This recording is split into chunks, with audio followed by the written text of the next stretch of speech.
A possible cure for cervical cancer, the first black leopard sighting in 100 years, and a controversial Mars mission that's run out of money.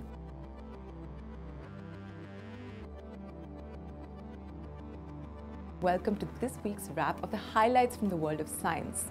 I'm Kavya, Tech2's resident science junkie, and I'm happy to report that it's been a very eventful week. Yep, you heard it right. We're closer than ever to curing cervical cancer, and it's all thanks to a Wonder Woman in Mexico. After 20 years of hard work, Dr. Eva Gallegos and her team have found a way to kill human papillomavirus, or HPV.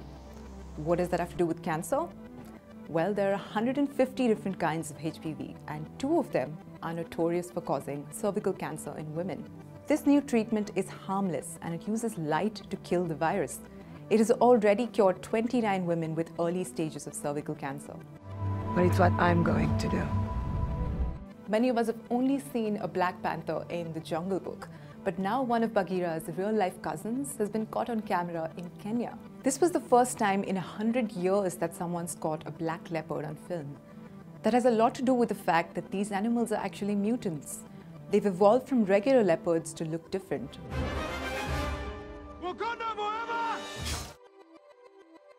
Another rare sighting this week were polar bears. Almost 50 of them invaded a small Russian town, walking on streets like it's just another day, throwing around garbage and eating anything they find. The town's locals are as mind-blown as they are terrified. And once the garbage and the dust settle, it's not just Russia that has a lot to think about. The whole world does. Because big cats, elephants, and other large animals are facing many threats to their survival. But the biggest and most immediate one is not climate change. It's getting eaten by the top dog. That's us. For their meat, eggs, and medicine, we are basically eating 60% of these large and exotic animals to their extinction.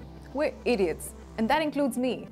I donated $5 to a startup called Mars One for a really wacky dream they had in 2012 to send a truckload of people to Mars on a one-way trip and pay for the whole thing by making a reality show. Like Big Brother, but the Mars edition. We found out this week that Mars One's plans are dead. They're gone. Just like my $5 and millions more, because they've gone bankrupt. That's one Mars mission that's come to an end before it even left the ground. But someone that did know how to make it to Mars without a glitch is NASA's Opportunity rover. After 15 years of new discoveries, incredible images, and making history, the mission has finally come to an end. NASA has been trying to contact the rover for 8 months now, ever since it got stranded in a huge dust storm on Mars and fell silent. NASA decided this week to call it a day and say how proud they were of Opportunity. It outlived its mission life by 14 years and 3 months. That's a long time. That's a wrap of This Week in Science, but stay tuned for more from Tech2 and do check out Ankit explain the phenomenon of the Apex Legends game.